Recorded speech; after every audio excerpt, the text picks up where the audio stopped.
नमस्कार, मैं हूं तपस्या शर्मा और आप इस वक्त देख रहे हैं शेष प्रश्न। शेष प्रश्न मतलब छूटा हुआ प्रश्न, यानी कि कुछ छूटा हुआ सवाल। एक सवाल अभी हमारा भी है यहाँ के कृषि मंत्री यानी कि डॉक्टर प्रेम कुमार जी से। जी हाँ, इस वक्त बिहार में चुनाव का बिगुल बज चुका है और इस बिगुल के बीच हम लगभग हमारी यात्रा आज आ पहुंची है डॉक्टर प्रेम कुमार के पास। ये कृषि मंत्री हैं, यानी कि सरकार, इंडी की सरकार में मंत्री रहे हैं और आगे की लगभग कुछ प्लान्स इनसे हम जानेंगे, इनसे पूछेंगे क्या इनकी रणनीति है, क्या इनकी कृषि को लेकर क्या कोई अध्यादेश पे कुछ सवाल है या जनता को लेकर कोई जवाब है, या जैसे भी मत हो एक बार हम इन्हीं से जानेंगे। सो आइए हम लोग बात करते हैं डॉक्टर प्रेम कुमार जी से। सर, सबसे पहला सवाल, आप एक कृषि मंत्री रहे हैं पिछली सरकार में। आगे चलकर आपको क्या प्लान है, क्योंकि कृषि मंत्री रहते हुए आपने बिहार की जनता के लिए काफ़ी कुछ किया है, किसानों के लिए और किसान मजदूरों के लिए, आम जनता के लिए भी। तो आगे क्या प्लान है आपके? आगे प्लान हमारा यह है कि राज्य के किसानों की आवश्यकता है, वह है सिंचाई का प्रबंध। और हमने अभी प्लॉट टू प्लॉट सर्वे कराया है कि राज्य के जो बड़े हिस्से में जहाँ कृषि के काम हो रहे हैं, खेती हो रहे हैं, उसमें लगभग 52% जगह जैसे हैं जहाँ की सिंचाई का प्रबंध है। 48% जगह ऐसे हैं सिंचाई के ऊपर गंगा जी का पानी जाएगा। तो बिहार में पहला शहर होगा गया शहर, राजगीर अंतर्राष्ट्रीय स्थल है, पर्यटक स्थल हैं। वहाँ पर बढ़ती आबादी को देखते हुए और हम सरफेस वाटर का इस्तेमाल कर गंगा जी का पानी हो जाएगा। 2021 से लोगों को पानी मिलना शुरू हो जाएगा। एनडीए के गठबंधन को अगले 5 साल में आप कैसे देखते हैं? एनडीए गठबंधन एकजुट है, मजबूत है। हम चुनाव के मैदान में एनडीए गठबंधन जा रही है। हमारे साथ देखो, जहाँ भारतीय जनता पार्टी के अलावा जदयू, हम और वीआईपी, 4 पार्टियाँ मिलकर चुनाव के मैदान में जा रहे हैं। और जो सर्वे रिपोर्ट आया है इलेक्ट्रॉनिक मीडिया के भी चैनलों का, सरकार हमारी बनने जा रही 2/3 बहुमत से, और फिर से जनता का आशीर्वाद भी प्राप्त होगा। चुनाव के चलते रामविलास पासवान जी का निधन क्या राजनीति में कोई बदलाव लाएगा? काफ़ी मतलब कि उनका निधन असामयिक निधन है, इससे हम सब काफ़ी दुखी हैं। पूरा देश शोकाकुल है जाकर के। और देश के राजनीति में गरीबों की आवाज़ थे, जन जन की आवाज़ थे। बिहार और देश के विकास में उनका बड़ा योगदान रहा था। जब से राजनीति में आए, उन्होंने समाज की चिंता की, देश की चिंता की जाकर के, देश की बेहतर सेवा करने का काम किया। उनके निधन से अपूर्णीय क्षति हुई है, जिसकी भरपाई करने में काफ़ी समय लगेगा जाकर के। हमारे बीच नहीं रहे। हमने भारत रत्न की मतलब उपाधि देने का हमने भारत सरकार से मांग किया जाकर के कि स्वर्गीय रामविलास पासवान जी को भारत रत्न की उपाधि प्रदान की जाए और उनकी आत्मा का शांति के लिए भी सबसे प्रार्थना करते हैं। जी। तो ये थे हमारे साथ डॉक्टर प्रेम कुमार, जिन्होंने बहुत सारी किसान के पक्ष में चीज़ें रखी, बिहार के विकास में चीज़ें रखी, चुनाव के चलते रणनीति में चीज़ें रखी कि उनके लिए किसानों के लिए क्या अच्छा है। कृषि मंत्री होने के नाते स्पेशली किसानों पर फोकस किया, जनता पर तो फोकस किया ही किया, किसानों के मुद्दों पर 800 रुपये प्रति एकड़ उनको हम देते हैं नुकसान का जाकर के। और 13,500 है, वो है मतलब जो मैंने सिंचाई प्रणाली आधारित जाकर के 2 व्यवस्थाएँ हैं। तो हमने किसानों को जहाँ नुकसान हुआ था उसको सर्वे कराया और फसलों का नुकसान की राशि हमने उन्हें जिलों में भेजने का काम किया। फिर आ गया 18 में सुखाड़। सुखाड़ जब आ गया तो हमने मतलब करीब 280 प्रखंड, 25 जिले के हाथिया नक्षत्र होता है, उसमें वर्षा नहीं हुई, बारिश जब नहीं हुई, तो हमने 280 प्रखंडों में 25 जिले में करीब 14.5 लाख किसानों के खाते में 934 करोड़ डीबीटी के माध्यम से कृषि रिपोर्ट उपलब्ध कराने का हमने काम किया। इससे पहले व्यवस्था जो थी वो था कि डीएम को पैसा भेजते थे और डीएम वीडियो को जांच होती थी। 17 में हमको ऐसा एहसास हुआ किसानों के खाते में पूरे पैसे जा नहीं पाए, आधा ही जा पाया। तो हमें लगा, चिंता हुआ, तो हमने एक सॉफ्टवेयर डेवलप किया और ऐप बनाया। और उसके बाद हमने मुख्यालय से ही सारा सिस्टम तो लोग हटाया जा कर के, और हमने फिर यहीं से जो सुखाड़ जो हुआ था उसमें 14.5 लाख किसानों के खाते में डायरेक्ट राशि भेजने का काम किया। सर जब राज्य में बाढ़ आए हैं, सुखाड़ आए हैं, इस पर भी देखा आपने कि 2019 में बेसमय बेमौसम बारिश हुई, ओलावृष्टि हुई जाकर के। वित्तीय वर्ष 19-20 में भी, और एक साल हम जोड़ के देख रहे थे तो 1220 करोड़ रुपया हमने किसानों के खाते में डीबीटी के माध्यम से कृषि इनपुट फसलों को नुकसान का देने का काम किया। सर ऐसे में एक सवाल आता है कि इंडिया में ही लगभग बहुत सारी बहुत एक बड़ा तबका जो है वो किसानों का है, गांव का है, देहात का है। ऐसे में बिचौलियों को हटाना, क्योंकि योजनाएं तो बनती हैं और किसानों तक पहुंच नहीं पाती, इसके लिए कोई आपने खास प्लान किया है? एकदम प्लान है, एकदम उसका हम लोगों ने जो तय किया है, जो भी हमारी योजनाएं हैं, योजनाओं की लगातार मॉनिटरिंग होती है। किसान ऑनलाइन आवेदन करते हैं, उसकी जांच होती है। जांच करने के बाद जो अनुदान की राशि होती है, जाकर के बीज है जैसे मान लीजिए, तो बीज में पहले था कि किसान को डीबीटी के माध्यम मिलता था, पूरी राशि लगाना पड़ता था। हम जब आए तो कहा नहीं, किसान उतना नहीं लगाएंगे जितना राशि इनको देनी जा करके। तो किसान अपना जो राशि लगाना है देते हैं, शेष राशि जो है हम सरकार भुगतान करती है वेंडर को, जहाँ सामान क्रय करते हैं। पहले किसान को दौड़ लगाना पड़ता था बैंक का, मान लिया 1,000 रुपये का बीज लिया तो उससे 500 रुपये अनुदान है, तो 500 रुपया नहीं, पूरा 1,000 रुपये लगाना पड़ता था उन्हें। 1,000 लगाने के बाद क्या करते थे किसान कि 500 रुपये के लिए दौड़ते थे बैंक में 6 महीने। हमने कहा नहीं, किसान ने जानी जा करके, और हमने भारत सरकार की योजनाओं के बारे में, बिहार सरकार की योजनाओं की जानकारी उनको देने का काम किया। किसान चौपाल में लाखों लोग जुड़े, जो काफ़ी सफल रहा जा करके। और उसके अलावा हम लोगों ने कार्यक्रम शुरू किया था, किसानों की बात कृषि मंत्री के साथ, महीने में एक बार। उसमें लाखों किसान जुड़ते थे, अपनी बात रखते थे जाकर के, उनकी बात हम सुनते थे और अपनी बातों की जानकारी उनको पहुँचाने का काम करते थे। इस महीने में भी हम लोगों ने यह कार्यक्रम, लास्ट जो कार्यक्रम मेरा हुआ है वो अभी लगता है कि सितंबर महीने में हुआ है, और सितंबर हमने किया, काफ़ी सफल रहा जा करके। तो प्रति माह हम करते हैं किसानों की बात कृषि मंत्री के साथ।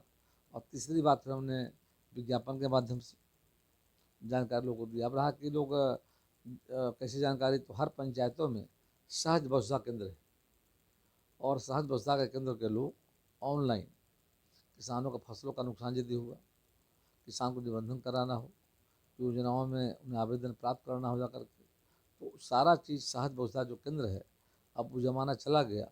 अब हर हाथों में मोबाइल है, हर गांव के किसान जाग गए जा करके, और उनको सब बातों की जानकारी विज्ञापन के माध्यम से हमने फ्लैक्स लगवाया है सभी प्रखंडों में, सभी जिला केंद्रों पर, सभी प्रखंड मुख्यालयों पर जाकर के हमारी योजनाओं की जानकारी उन तक पहुँचे जा करके, जाने हमारी योजनाएं क्या है जा करके। तो इस तरह से हमने प्रचार प्रसार लगातार समाचार पत्र के माध्यम से, विज्ञापन के माध्यम से, होर्डिंग के माध्यम से सभी योजनाओं की जानकारी देने का हमने काम किया। एक सवाल और इसी से उमड़ता है, आपने कहा आप कृषि के लिए इतना कर रहे हैं, किसानों के लिए इतना कर रहे हैं, इवन ऐसी योजनाएं आप चला रहे हैं जिससे कि घर घर तक उनके बीज पहुंचे। ऐसे में बाढ़ को लेकर क्या प्रबंध किए? क्योंकि सालों से बिहार एक ऐसा राज्य माना जाता है जहां साल भर लगभग 9 महीने आप करो और बाढ़ में 2-3 महीने काफी चीजें खराब हो जाती हैं। ऐसे में किसानों को लेकर क्या प्लान है? अगली बार क्या प्लान है? अभी पिछला क्या रहा और अगली बार क्या आपके प्लान है? अभी जी जब जब राज्य में बाढ़ सुखाड़ आए जी। 2018 में, 17 में कृषि मंत्री बनने का मौका मिला जब, तो 18 में जब यहाँ पर जब सुखाड़ आ गया और बाढ़ भी था, तो 17 में आए तो बाढ़ आ गया। तो बाढ़ को झेलने के लिए हम लोगों ने वहाँ पर सर्वे कराया क्या फसलों का नुकसान हुआ है। और 18 में सुखाड़ पड़ गया, तो 17 में भी जहाँ बाढ़ आए थे 19 जिले में, तो उसका एक तय है मानक कि फसलों के नुकसान पर किसानों को हमें जो, यानी कि वर्षा से जो किसान खेती होगी वहाँ 6,800 रुपये प्रति एकड़ उनको हम देते हैं नुकसान का जाकर, और 13,500 है वो है मतलब जो मैंने सिंचाई प्रणाली आधारित जाकर के। दो व्यवस्थाएं हैं, योजनाओं कार्य में कम तो कठिनाई हो रही है। चाहते हैं कि विद्यार्थियों के लिए हम लोगों ने, विद्यार्थियों को जो शिक्षा लोन देते थे तो दिक्कत जब हो रही थी, तो राज्य सरकार ने एक स्टूडेंट क्रेडिट फाइनेंशियल कॉर्पोरेशन का गठन किया है। उसी तरह हमारा प्रयास है कृषि वित्त निगम की स्थापना। तय कृषि वित्त निगम की स्थापना होती है, उसमें निश्चित तौर पर उसका लाभ यहाँ के लोगों को मिल पाएगा जाकर। इसके अलावा किसानों के लिए हम प्रयास कर रहे हैं कि अभी बिहार में पहला बिहार राज्य है जहाँ वैश्विक कोरोना महामारी में मेरे द्वारा किसानों को होम डिलीवरी की गई है, यानी घर पहुँचा कर बीज उपलब्ध कराया गया। तो घर पहुँचा कर बीज उपलब्ध जब कराया गया था, कठिन काम जाकर, पहले ऑफलाइन में होता था, हमने ऑनलाइन शुरू किया जाकर, किसानों का पोर्टल बनाया हमने, पोर्टल बना कर निबंधन रजिस्ट्रेशन करवाया, वहाँ ऑनलाइन आवेदन कर ले रहे जा करके। तो इस तरह से किसानों का ऑनलाइन आवेदन अभी हम लोगों ने खरीफ के मौसम में भी करीब लाखों किसानों का हमने प्राप्त किया जा करके, और साथ साथ हम लोगों ने उनको होम डिलीवरी की सुविधा प्रदान किया जा करके। तो कुल मिलाकर हम लोगों ने अभी जो शुरू किया है, अभी रबी का मौसम आ रहा है, रबी के लिए ऑनलाइन हमने लिया है। और दूसरा हम लोगों ने अभी पंचायतों में किसान, जो राज्य की बड़ी आबादी है, राज्य की 89% गाँव में लोग रहते हैं, और 89% में लगभग 76% की आजीविका कृषि पर आधारित है। सर इसी बीच मेरा एक सवाल है, आपने कहा ऑनलाइन बीज प्रोवाइड कराएंगे, ऐसे में सरकार के कुछ ना कुछ प्लान्स तो रहे होंगे, क्योंकि बहुत से किसान अभी तक जिनके पास फ़ोन तक नहीं है, जो बहुत ज़्यादा पढ़े लिखे नहीं है, ना तो सक्षम है ये चीज़ फॉर्म भरने में, ना ये जानने में कि हमें उनको क्या क्या सुविधाएं सरकार दे रही है, क्या क्या मंत्री जी दे रहे हैं, या कृषि के लिए क्या क्या नया किया जा रहा है। ऐसे में क्या क्या योजनाएं रही हैं आपकी कि जन जन तक चीज़ें पहुंचे, क्योंकि बहुत दिक्कत आ रही होगी इस चीज़ में तो। ये हमें दिक्कत आई थी, जी हम लोग किसान चौपाल लगाया, और किसान चौपाल खरीफ के मौसम में, रबी के मौसम में दो लगाए सभी, और 8,405 पंचायतों में किसान चौपाल लगाकर किसानों की बात सुना हमने जाकर, और किसानों की बात सुना हमने, उनकी राय हमने जानी जा करके, और हमने भारत सरकार की योजनाओं के बारे में, बिहार सरकार की योजनाओं की जानकारी उन तक देने का काम किया। किसान चौपाल में लाखों लोग जुड़े, जो काफ़ी सफल रहा जा करके। और उसके अलावा हम लोगों ने कार्यक्रम शुरू किया था, किसानों की बात कृषि मंत्री के साथ, महीने में एक बार। उसमें लाखों किसान जुड़ते थे, अपनी बात रखते थे जाकर के, उनकी बात हम सुनते थे और अपनी बातों की जानकारी। तो 500 रुपया नहीं, पूरा 1,000 रुपया लगाना पड़ता था उन्हें। 1,000 लगाने के बाद क्या करते थे किसान कि 500 रुपया के लिए दौड़ते थे बैंक में 6 महीने। हमने कहा नहीं, किसान को मात्र 500 रुपया देना होगा, अनुदानित दर पर बीज की व्यवस्था हमने कर दिया।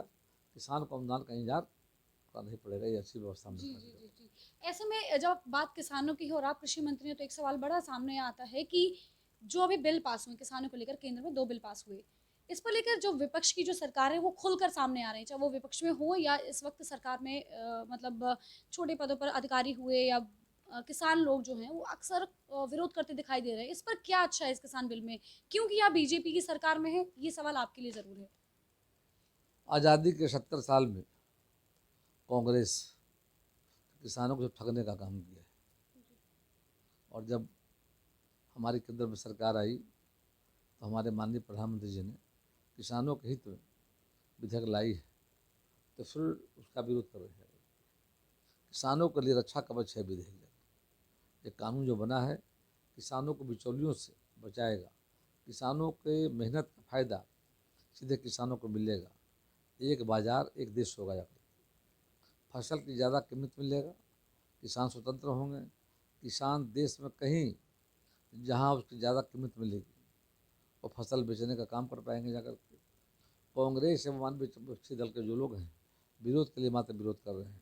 इसी कांग्रेस पार्टी ने 2019 में अपनी घोषणा पत्र में APMC एक्ट को समाप्त करने की घोषणा की थी। सरकार हमारी आएगी, हम हटाएंगे, और जनता को धोखा देने के लिए भ्रम फैलाने का काम कर रहे हैं।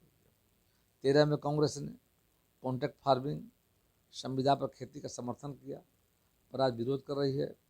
किसान अब अपने फसल का मूल्य खुद तय कर पाएंगे, जो उन्हें अधिक कीमत देगा उसे बेच पाएंगे। एक देश एक बाज़ार होगा, और MSP को समाप्त करने की बातें फैलाई जा रही है, पूरी तरह निराधार है। MSP समाप्त नहीं होने जा रही है। माननीय प्रधानमंत्री जी ने कहा है कि मिनिमम सपोर्ट प्राइस है, जारी है, आगे भी जारी रहेगा।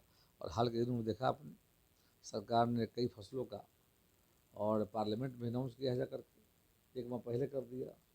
तो विपक्ष और कांग्रेस की पार्टी के पास वो मुद्दा नहीं है, ये विरोध के लिए विरोध कर रहे हैं जाकर के। स्वयं घोषणा पत्र में उन्होंने ऐलान किया था और उसके बाद पलट रहे हैं जाकर के। इसका मतलब इनकी बातों में दम नहीं जा करते हैं और किसानों को गुमराह कर रहे हैं। जी।